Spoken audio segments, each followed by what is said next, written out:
No vídeo de hoje, estamos contando algumas das mortes de cobras mais estúpidas já registradas, desde um guia turístico queniano que transformou uma mamba negra em um adereço para fotos, até um fazendeiro indiano que achou que uma cobra seria um bom controle de pragas. Mas primeiro, vamos falar sobre um criador de quintal de 18 anos na Austrália, que achava que tutoriais em vídeo eram todo o treinamento de que precisava para lidar com uma das cobras mais mortais do mundo. Era 7 de abril de 2015, e o calor da tarde nos subúrbios de Toowoomba, Queensland, estava denso e imóvel. Enquanto Evan Alquist destrancava o galpão de jardim atrás da casa de madeira de seus pais, sem saber que seu experimento de 2 anos na criação de cobras no quintal estava prestes a terminar com uma envenenação fatal por uma cobra marrom oriental. Evan Alquist era um jovem de 18 anos, desempregado e recém-formado no ensino médio, que passou os últimos 2 anos transformando o galpão de jardim dos seus pais em uma operação não licenciada de criação de répteis. Ele havia começado aos 16 anos, após maratonar vídeos de manejo de cobras online, convencido de que os criadores profissionais que ele admirava não tinham treinamento especial que ele não pudesse replicar por conta própria. Seus pais, ocupados com suas próprias vidas e em grande parte ausentes durante o dia, haviam descartado seu hobby como uma fase. A reputação de Evan entre seu pequeno círculo de amigos era de alguém que tomava riscos desnecessários para chamar atenção.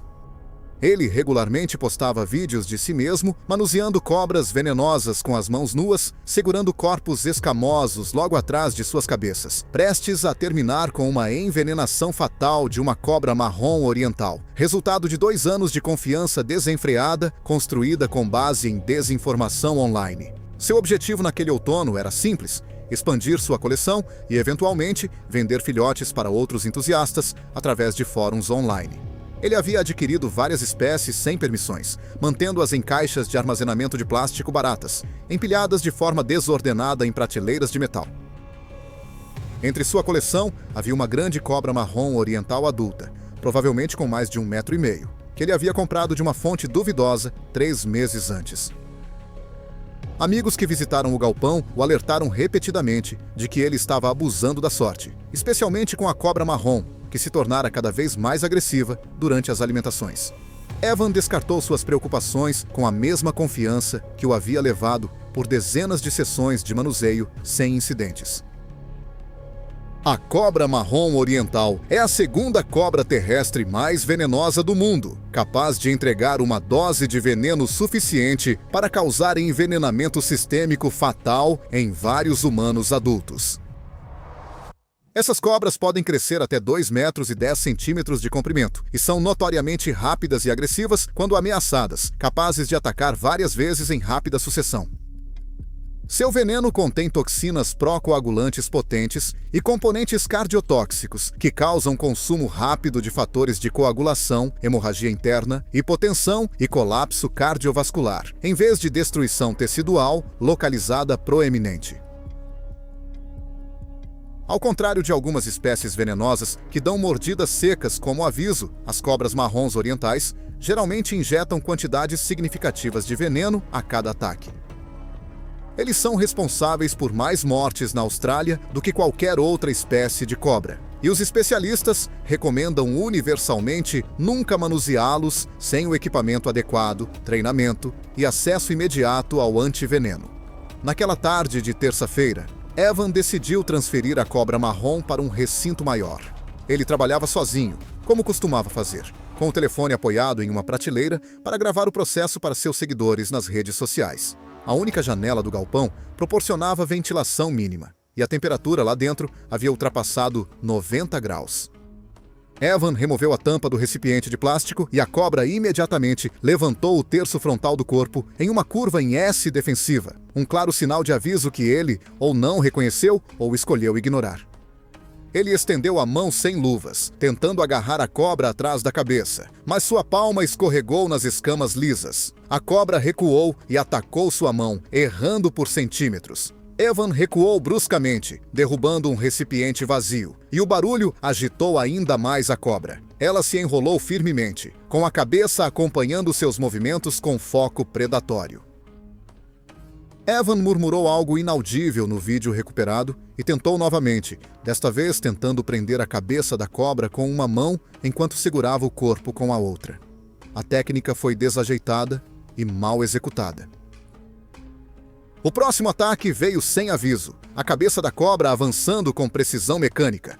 Ambas as presas perfuraram o antebraço direito de Evan, afundando profundamente no músculo. Ele gritou e, instintivamente, sacudiu o braço violentamente, uma reação que aumentou a dispersão do veneno através do movimento muscular e da circulação.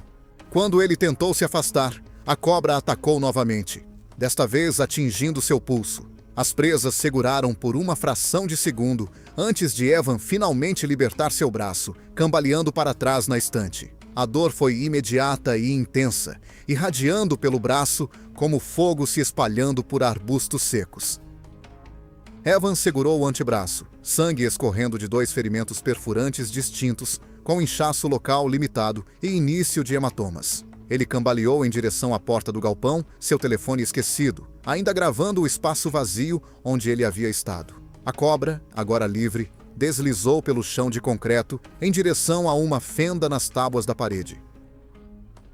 Evan conseguiu chegar a aproximadamente 15 pés no quintal antes que os efeitos sistêmicos do veneno se manifestassem. Suas pernas cederam e ele caiu de joelhos na grama irregular, vomitando violentamente. Os efeitos pró-coagulantes do veneno rapidamente consumiram os fatores de coagulação, levando a hemorragias internas e queda da pressão arterial, enquanto a hipóxia se instalava à medida que a circulação colapsava, em vez de uma lesão puramente localizada. Ele tentou gritar, mas conseguiu apenas um suspiro estrangulado. Sangramento nos locais das mordidas, leve sangramento nas gengivas e palidez eram sinais visíveis de falha sistêmica. Ele sofreu um colapso repentino marcado por fraqueza profunda, confusão e contrações musculares involuntárias, à medida que a coagulopatia grave e a hipotensão interromperam a perfusão cerebral. A respiração dele tornou-se cada vez mais difícil à medida que o choque e o colapso cardiovascular prejudicavam a entrega de oxigênio. Ele caiu de bruços na grama, ainda consciente, mas mal conseguindo se mover.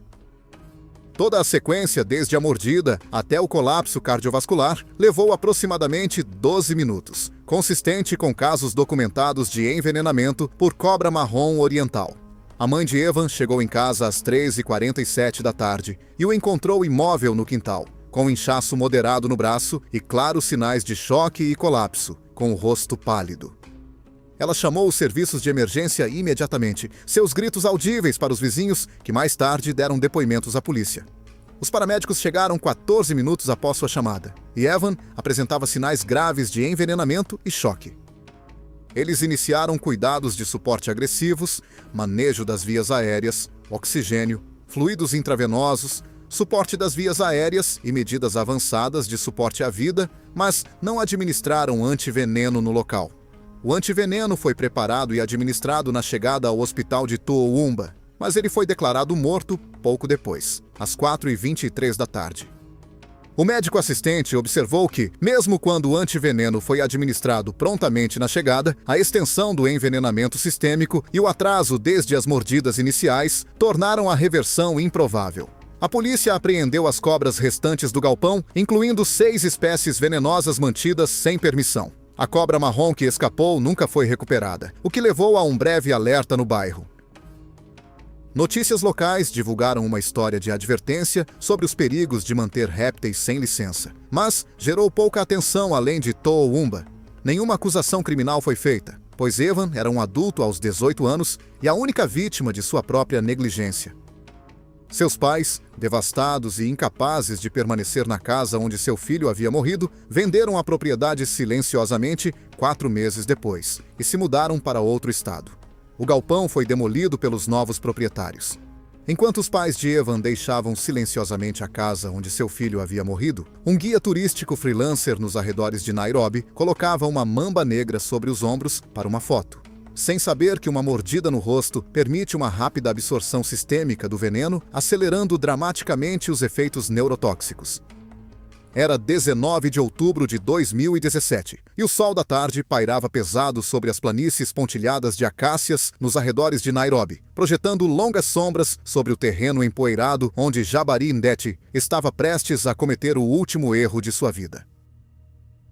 Os turistas alemães tinham perguntado sobre animais perigosos a manhã toda, com suas câmeras prontas, sua empolgação palpável, e Jabari, sempre ansioso para contar uma história que valesse a pena recontar, decidiu dar-lhes algo que nunca esqueceriam. Jabari Ndeti era um guia de safari freelancer de 34 anos que havia construído sua reputação no espetáculo em vez da segurança. Ao contrário dos guias empregados pelas empresas de turismo estabelecidas com seus protocolos padronizados e exigências de seguro, Jabari operava de forma independente, atendendo clientes que queriam experiências que parecessem cruas e sem filtros. Ele era conhecido no circuito de safaris econômicos de Nairobi como o guia que te levava perto da ação, aquele que não apenas falava sobre a vida selvagem, mas interagia com ela. Seus colegas o consideravam imprudente. Seus clientes achavam que ele era destemido. Ele já havia lidado com cobras antes, víboras, cobras, até mesmo uma python uma vez, sempre sem incidentes, o que provavelmente reforçou sua crença em suas próprias habilidades. Esta viagem deveria ser simples. Um passeio de um dia para 4 turistas alemães que o solicitaram especificamente após ouvirem sobre suas demonstrações anteriores. O complexo onde Jabari operava ficava nos arredores da cidade, uma coleção de estruturas de metal ondulado e pátios empoeirados onde ele mantinha vários animais para fins educacionais, embora muitas dessas posses fossem ilegais segundo as regulamentações de vida selvagem do Quênia. Ele vivia em um pequeno quarto atrás do prédio principal. Sua renda, imprevisível, mas ocasionalmente lucrativa quando os turistas davam boas gorjetas. Seus colegas ouviram anteriormente que seu objetivo era economizar o suficiente para começar uma empresa de safari legítima, mas, por enquanto, ele dependia do boca a boca e do tipo de apresentações que faziam as pessoas abrirem suas carteiras. A caixa de madeira estava na sombra do edifício principal. Seu conteúdo conhecido apenas por Jabari e alguns outros guias locais que o haviam avisado repetidamente sobre mantê-la.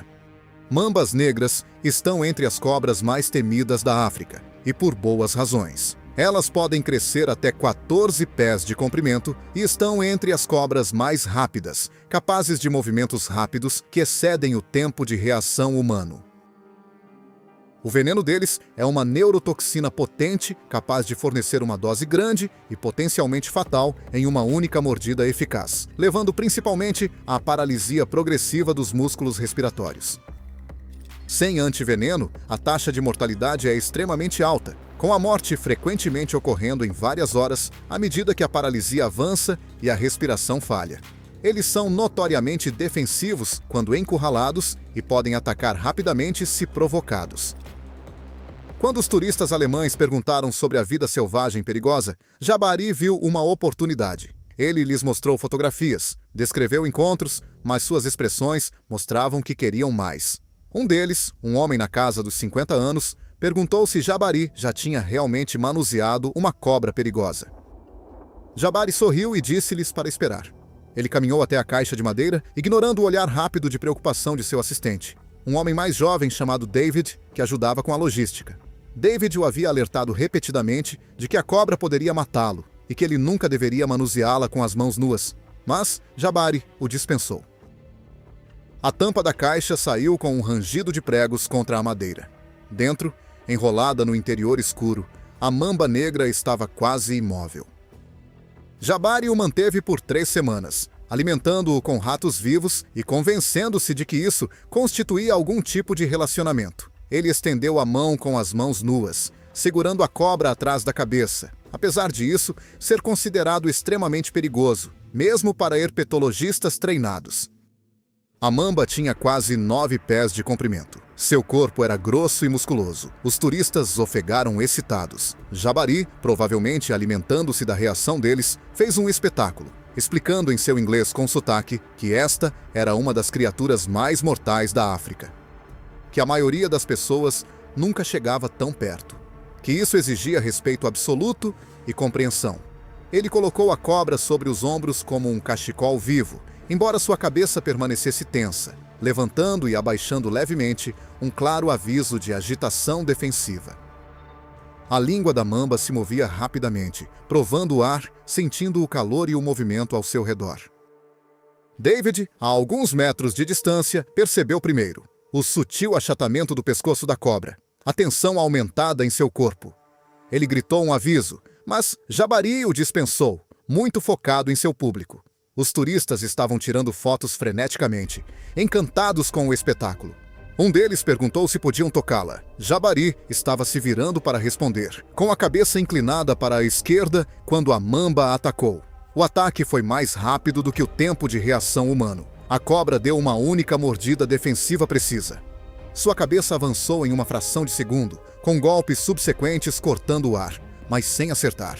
Suas presas perfuraram a pele de sua bochecha direita, logo abaixo do osso da bochecha.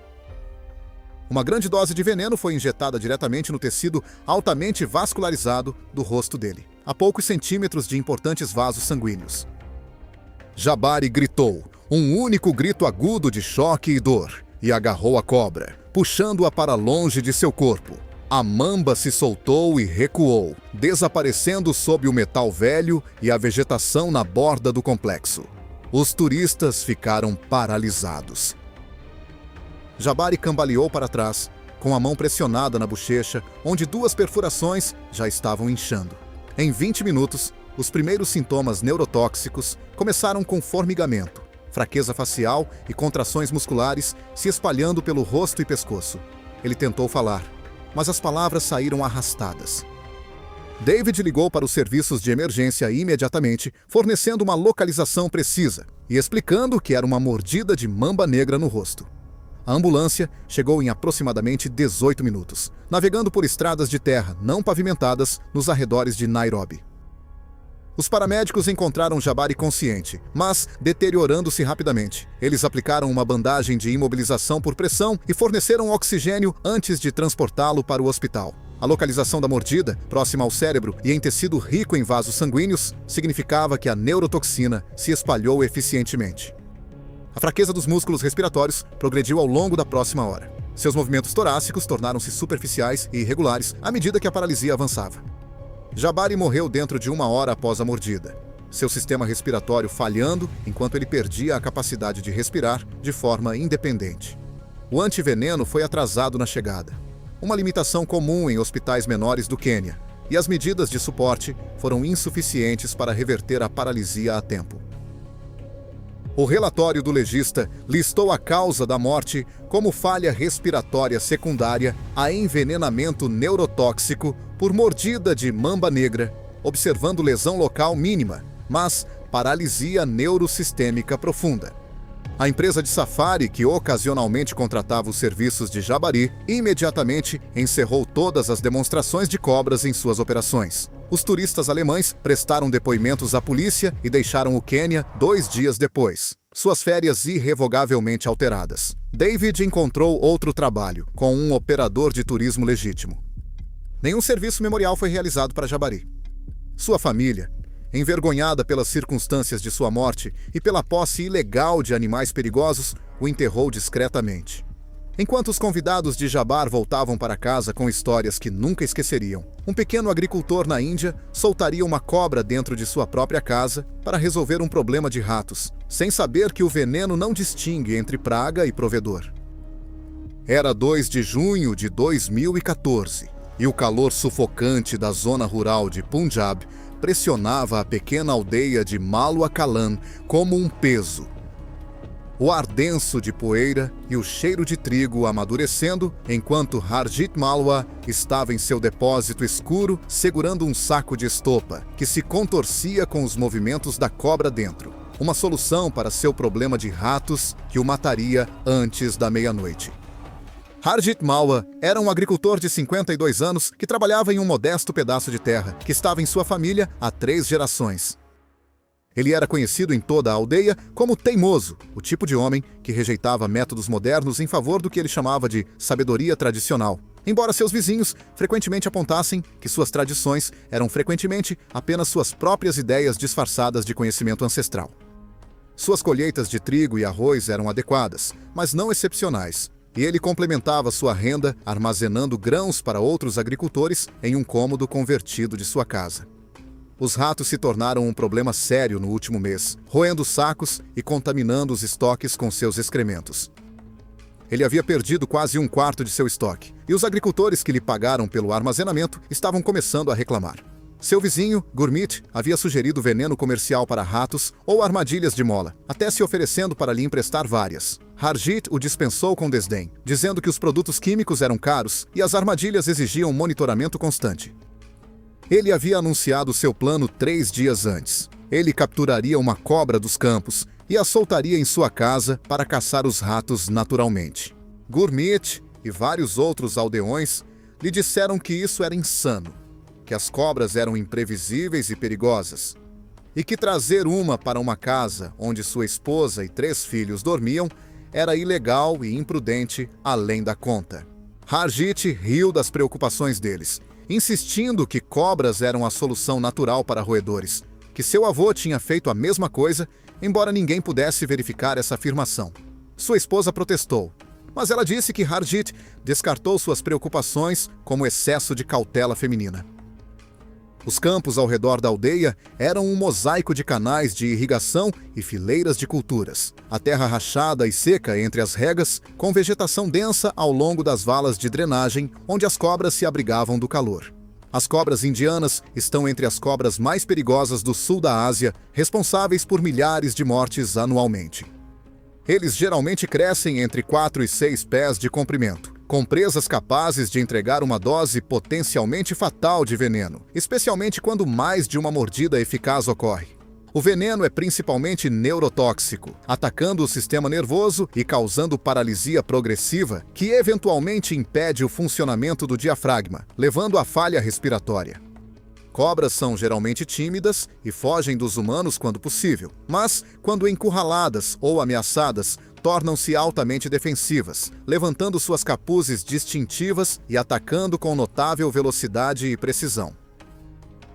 Cobras trazidas para dentro de casa são altamente imprevisíveis e improváveis de caçar roedores de forma eficaz. O estresse e o confinamento geralmente tornam os ataques defensivos muito mais prováveis do que a caça intencional. Harjeet encontrou a cobra 2 dias antes, enrolada perto de um canal de irrigação.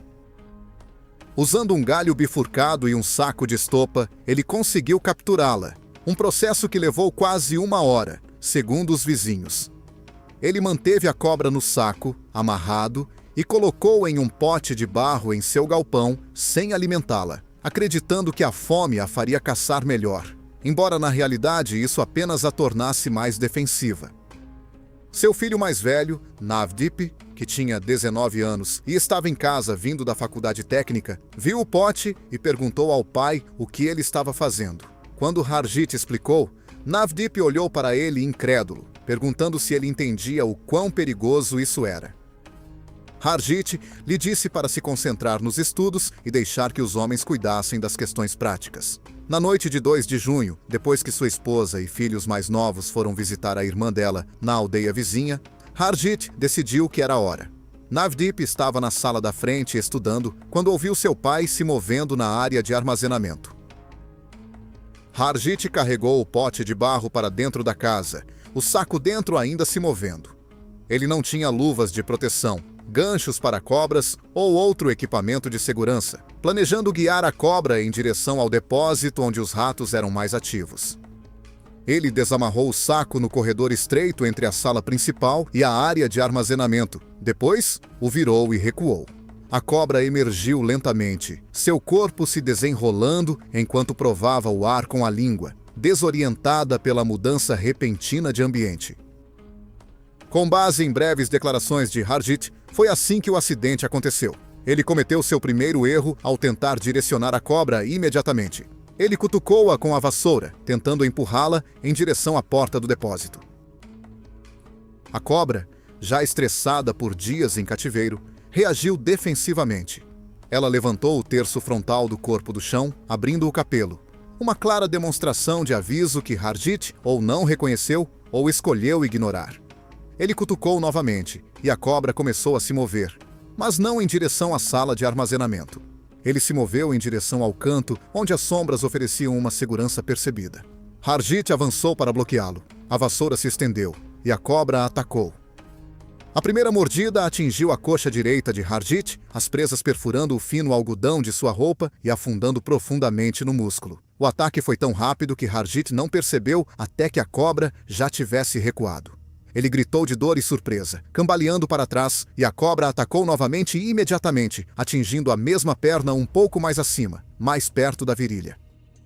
Essas foram 2 mordidas completas e eficazes, entregando 2 mordidas com injeção total de veneno, com o segundo ataque ocorrendo perigosamente perto de vasos sanguíneos principais na parte superior da coxa, acelerando a disseminação sistêmica.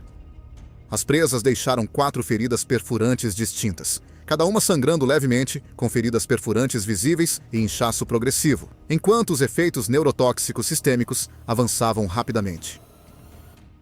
Navdeep ouviu o grito de seu pai e correu da sala da frente. Ele encontrou Harjit cambaleando no corredor, a cobra já fugindo em direção às vigas, seu corpo desaparecendo nas sombras acima.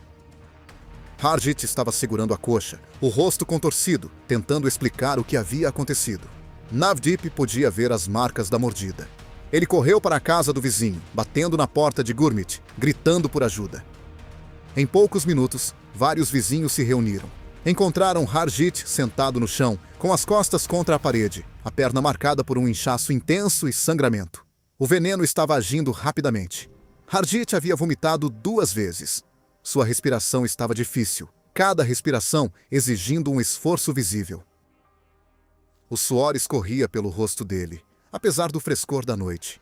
A dor na perna era intensa, e ele gemia continuamente, um som baixo que assustava mais os vizinhos do que se estivesse gritando. Eles o colocaram na traseira da caminhonete de Gurmit, com Navdeep subindo ao lado de seu pai. A clínica mais próxima com antiveneno ficava na cidade de Moga, a cerca de 15 milhas de distância em estradas mal conservadas, resultando em um tempo de transporte prolongado. Nenhum suporte de via aérea ou ventilação assistida estava disponível durante o transporte. Enquanto dirigiam, a condição de Harjit deteriorou-se rapidamente. A paralisia começou nas extremidades, uma dormência formigante se espalhando para cima. Suas pálpebras começaram a cair. Os músculos que as controlam foram afetados pelo neurotoxina.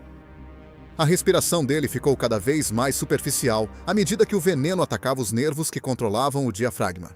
Navdeep segurou a mão do pai, observando impotente enquanto a consciência desaparecia de seus olhos. Eles chegaram à clínica aproximadamente 40 minutos após a picada. A equipe médica correu para encontrá-los, mas Harjit já não respondia. Sua respiração mal era perceptível. Eles o levaram para dentro e tentaram reanimá-lo, administrando antiveneno e fornecendo suporte respiratório. Mas a ausência de ventilação precoce, combinada com o envenenamento duplo na coxa e o longo transporte, permitiram que a paralisia respiratória progredisse além do ponto de reversão. Seu diafragma parou de funcionar, e apesar dos esforços de ventilação manual, seu coração parou em poucos minutos. Ele foi declarado morto às 9h47 da noite. A avaliação clínica determinou que a causa da morte foi falência respiratória, devido a envenenamento neurotóxico por uma mordida de cobra indiana. A casa foi fumigada no dia seguinte por um manipulador de cobras profissional de Moga, que encontrou a cobra enrolada nas vigas acima do depósito e a removeu. A família de Harjit realizou um funeral com a presença da maior parte da aldeia. Navdeep deixou a faculdade para ajudar a sustentar a família, trabalhando em Moga e enviando dinheiro para casa. Obrigado por assistir. Se você gostou dessas histórias, clique aqui.